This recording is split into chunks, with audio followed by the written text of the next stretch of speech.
बिस्मिल्लाहिर्रहमानिर्रहीम। अस्सलाम वालेकुम। इस्लाम में असीरान जंग और गुलामी का मसला, हकीकत और मसलहत। निज़ाम शरीयत में जंगी कैदियों को लोंडी गुलाम बनाने की इजाज़त ऐसी हालत में दी गई है जबकि वो कौम जिससे हमारी जंग हो न कैदियों के तबादले पर राज़ी हो, न फदिया लेकर हमारे कैदी छोड़े और न फदिया देकर अपने कैदी छुड़ाए। आप खुद गौर करें तो समझ सकते हैं कि इस सूरत में जो कैदी किसी हुकूमत के पास रह जाएं, वो या तो उन्हें कत्ल करेगी या उन्हें उम्र भर इस किस्म के इंसानी बाड़ों में रखेगी जिन्हें आजकल कंसंट्रेशन कैंप कहा जाता है, और किसी किस्म के इंसानी हकूक दिए बगैर उनसे जबरी मेहनत लेती रहेगी। जाहिर है कि ये सूरत बेरहमाना भी है और ख़ुद उस मुल्क के लिए जो कुछ बहुत मुफीद नहीं है, जिसमें इस तरह के कैदियों की एक बड़ी तादाद हमेशा हमेशा के लिए खारजी अंसर की हैसियत से मौजूद रहे।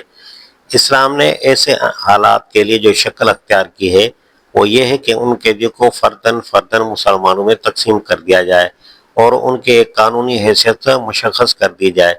इस तरह जो इनफरादी राब्ता एक एक कैदी को एक एक मुस्लिम ख़ानदान से पैदा होगा, उसमें इस अमर का इम्कान ज़्यादा है कि उनसे इंसानियत और शराफत का बर्ताव हो और उनका एक अच्छा खासा हिस्सा बतदरीज मुसलमानों की सोसाइटी में जज्ब हो जाए।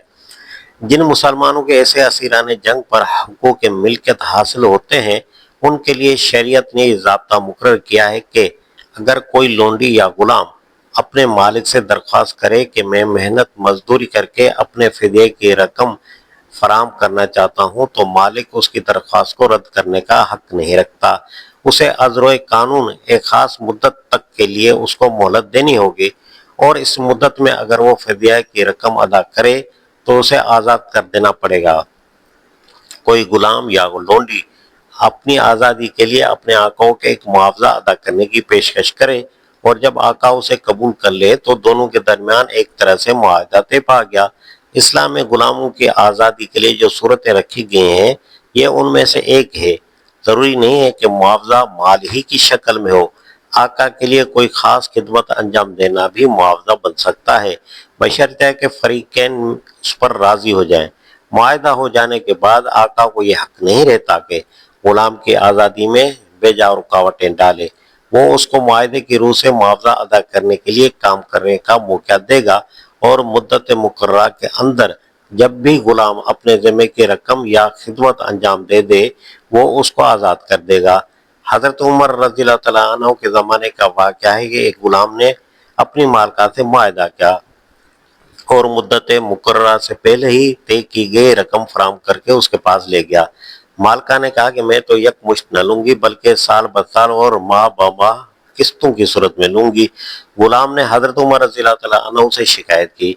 उन्होंने फरमाया ये रकम बैतुल माल में दाखिल कर दे और जा, तू आज़ाद है। फिर मालका को कहला भेजा कि तेरी रकम यहाँ जमा हो चुकी है, अब तू चाहे यकमुश्त ले ले वरना हम तुझे साल ब साल माह ब माह देते रहेंगे।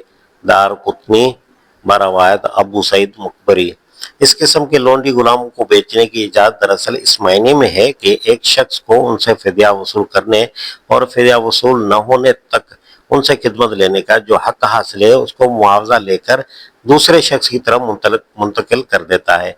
कानून में ये गुंजाइश जिस मसले से रखी गई है उसको आप पूरी तरह इसी सूरत में समझ सकते हैं जबकि दुश्मन फौज के किसी सिपाही को बतौर कैदी रखने का आपको इत्तफाक हुआ हो। फौजी सिपाहियों से खिदमत लेना कोई आसान काम नहीं है, और इसी तरह दुश्मन कौम की किसी औरत को घर में रखना भी कोई खेल नहीं है। अगर किसी शख्स के लिए यह गुंजाइश न छोड़ी जाती कि जिस कैदी मर्द या औरत से वो ओहदा बुरा न हो सके उसके हुकूक मिल्कियत किसी दूसरे की तरफ मुंतकिल कर दे, तो ये लोग जिसके भी हवाले किए जाते उसके हक में बलाए जान बन जाते। जंग में गिरफ्तार होने वाली औरतों के लिए जबकि न उनका तबादला हो और न फिदिया का मामला ही तय से हो सके, उससे बेहतर हल और क्या हो सकता है कि जो औरत हुकूमत की तरफ से जिस शख्स की मिल्कियत में दी जाए उसके साथ उस शख्स को जिनसी ताल्लुकात कायम करने का कानूनी हक दे दिया जाए। अगर ऐसा न किया जाता तो ये औरतें मुल्क में बदअखलाकी फैलने का एक मुस्तकिल जरिया बन जाती। कानूनी हैसियत से मुल्क यमन और अक़्द निकाह में कोई ख़ास फ़र्क नहीं है, बल्कि इस सूरत में तो खुद हुकूमत बाकायदा तरीके से एक औरत को एक मर्द के हवाले करती है। फिर जो मुआशरती हैसियत उन औरतों को शरीयत में दी गई है वो ये है कि किसी शख्स की मुल्क यमन में जाने के बाद उस औरत के साथ किसी दूसरे शख्स को जिनसी ताल्लुक रखने का हक नहीं होता। जो औलाद उससे हो उसका नस्ब उसी शख्स से साबित होता है और वो अपने बाप की तरह उसी तरह जायज वारिस होती है जिस तरह किसी आज़ाद बीवी की औलाद। जिस लोंडी से औलाद हो जाए उसे बेचने का मालिक को हक नहीं रहता और मालिक के मरने के बाद वो खुद ब खुद आज़ाद हो जाती है। लोंडियों से तमतम के लिए तादाद की कैद इसलिए नहीं लगाई गई कि उन औरतों को तादाद का कोई तयन मुमकिन नहीं है जो किसी जंग में गिरफ्तार होकर आ सकती हैं। बिलफर्द अगर ऐसी औरतों की बहुत बड़ी तादाद जमा हो जाए तो सोसाइटी में उन्हें खपाने की क्या तदबीर हो सकती है, जबकि लोंडियों से तमतमा के लिए तादाद का तयन पहले ही कर दिया गया हो। बाद के ज़मानों में उमरा और रऊसा ने इस कानूनी गुंजाइश को जिस तरह अयाशी का हिला बना लिया वो जाहिर है कि शरीयत के मंशा के बिल्कुल खिलाफ था।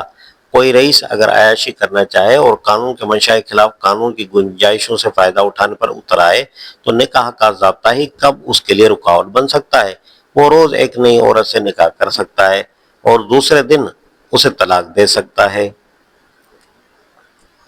नोट: इस तरह के सवालात और उनके जवाबात से लोग बसा औकात ये समझने लगते हैं कि शायद ये मसाइल हाल या मुस्तकबिलिये ज़ेर बहस आ रहे हैं।